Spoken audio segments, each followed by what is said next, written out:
দুপুরের জন্য ভাত বসিয়ে দিব, তাই চালগুলো অনেক সুন্দর করে ধুয়ে নিচ্ছিলাম। আর এখন চাল পুরানো হয়ে গেছে। পুরাতন চাল ধুতে গেলে এত মানে কাদা কাদার মতো বাড়ায়, কি বলবো। তো যাই হোক, চালগুলো অনেক সুন্দর করে কষলে কষলে ধুয়ে তারপর ভাতটা বসিয়ে দিয়েছি। আজকে দুপুর থেকে ভিডিওটা শুরু করলাম। হ্যালো সবাইকে, সবাই কেমন আছো? আশা করি ভালো আছো, আর আমিও ভালো আছি। তো যাই হোক, ভাতগুলো বসিয়ে দিয়ে এখানে আমি শাকগুলো ধুয়ে নিচ্ছি। আজকে কচুর শাক রান্না করব। যেহেতু সোমবার নিরামিষ খাবো, তাই কচুর শাক সাথে কাঁঠাল দিয়ে বুটের ডাল রান্না করব। সাথে ঝিঙ্গে ভাজা, পাঁপড় ভাজি, আর আর একটা অমৃত আছে, সেটা নিম পাতা ভাজি। তো কী কী রান্না করব সবই শেয়ার করব। অবশ্যই তোমরা পুরো ভিডিওটা দেখতে থাকো। তো এদিকে ডালটা সিটি দিয়ে নিচ্ছিলাম। যেহেতু বুটের ডাল হাঁড়িতে দিলে বেশিক্ষণ সময় লাগবে, তাই প্রেশার কুকারে দিয়ে নিলাম। আর এখানে এই তো রান্নাবান্না করতে চলে এসেছি। নিম পাতাগুলো একদম ধুয়ে একটু হালকা রোদে শুকিয়ে নিয়েছি, যাতে করে একটু ফোটে কম। এমনিতেই কিন্তু নিম পাতা ফোটে যায় না। তোমরা কে কে নিম পাতা ভাজা খেয়েছো? এই নিম পাতা ভাজা খেতে কিন্তু বেশ মজাই লাগে, একটু তেতো, তবে হ্যাঁ অনেক উপকার শরীরের জন্য। একটানা 7 দিন 15 দিন বা 1 মাস খেলে কিন্তু অনেক রকম রোগের থেকে মুক্তি পাওয়া যায়। তো যাই হোক, পাতাগুলো যখন তেলে দিচ্ছিলাম ফটফট করে ফুটতেছিল, তারপরে তো অনেক সুন্দর করে ভাজি করে নিচ্ছি।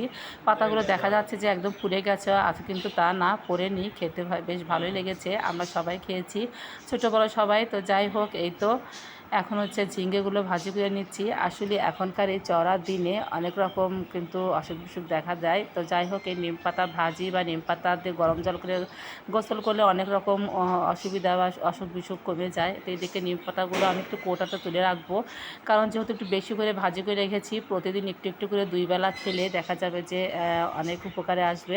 তাই কৌটাতে রেখে দিলাম, মশমশাই থাকবে। তো যাই হোক, কে কে এরকম নিম পাতা ভাজি খাওয়া বা রেখে দাও অবশ্যই কিন্তু জানাবে। আর যারা খাও না, অবশ্যই একটু ট্রাই করবো, অল্প হলেও দেখবে অনেক ভালো লাগবে। আর এখানে ঝিঙ্গেটা আমার অলরেডি ভাজা হয়ে গেছে। ঝিঙ্গা ভাজি করতে করতে আমি নিম পাতাটা একদম বয়ামে তুলে রাখলাম। তো যাই হোক, ঝিঙ্গে ভাজি আজকে মানে একটু বেশি পরিমাণে করতেছিলাম, কারণ ঝিঙ্গে ভাজি সবাই খুব পছন্দ করে, মেয়েটাও খেতে পছন্দ করে। তো ঝিঙ্গাটা ভাজি করে এখন কচুর শাক রান্না করে নিচ্ছি। কচুর শাক দেখা যায় অনেক, কিন্তু রান্না করতে করতে একদম কমে গিয়েছিল, মনে হচ্ছিলো যে দুপুরই হবে না। আর যখন কাঁচা ছিল তখন মনে হচ্ছিলো না হলে 20 জন মানুষ খেতে পারবো। তো যাই হোক, কচুর শাকগুলো অনেকক্ষণ একদম পোড়া পোড়া করে ভাজি করলাম। যত পোড়া পোড়া করে ভাজি করবো, খেতে কিন্তু ততটাই মজা হয়।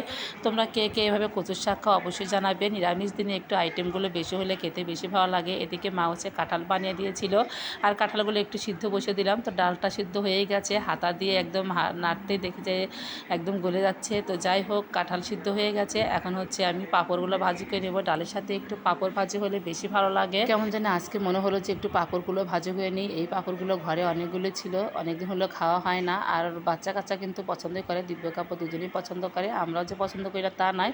ভাবলাম যে আজকে এগুলি একটু বেশি করে ভাজি করে নিয়ে একদম এক কড়াই ভাজি করে নিলাম, দুপুরেও খেতে পারবো, যা থাকে রাত্রেও খেতে পারবো।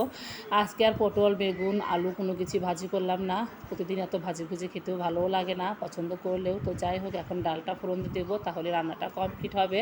তো জিরা ফোড়ন মেথি ফোড়ন দিয়ে শুকনো মরিচ তেজপাতা দিয়ে ডালটা ফোড়ন দিয়ে দিলাম। আর এই তো মজার ডাল, কালারটা কিন্তু অসাধারণ হয়েছে, তাই না? খেতেও অনেক মজা হয়েছিল, একদম কড়াই ভর্তি করে রান্না করেছি, কারণ ছেলে তো খুব পছন্দ করে। ও তো শুধু এই বুটের ডালে এখনকার দিনে কাঁঠাল দিয়ে খেতে চায়, ওর বাবারও পছন্দ। তো যাই হোক, রান্নাবান্না কমপ্লিট। তারপরে দুপুরে সবাই মিলে একসাথে বসে খেয়ে নিয়েছি, সাথে একটু আচারও নিয়েছিলাম।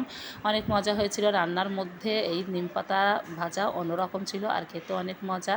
তো যাই হোক, এই তো মা মেয়ে বিকেলবেলা একটু ছাদে উঠেছি। মেয়েটা একটু মানে এমনিতেই হালকা পাতলা খেলাধুলা করতেছিল, আর আমি একটু চারপাশটা ঘুরে ঘুরে দেখতেছিলাম। আজকে আবহাওয়াটা একটু ঠান্ডা ঠান্ডা, হালকা বাতাস ছিল। তো ভাবলাম তোমাদের সাথে একটু শেয়ার করে নেই। আর ছাদে উঠলে বেশ ভালোই লাগে মাঝে মাঝে, যেহেতু বাইরে খুব একটা ঘোরাফেরা করতে যায় না, তাই মেয়েকে নিয়ে একটু ছাদে উঠলাম। তো যাই হোক, আজকের ভিডিও এই পর্যন্তই। ভিডিওটা ভালো লাগলে অবশ্যই লাইক কমেন্ট শেয়ার দিয়ে পাশে থাকে। দেখা হবে নতুন একটি নেক্সট ব্লগে। টাটা।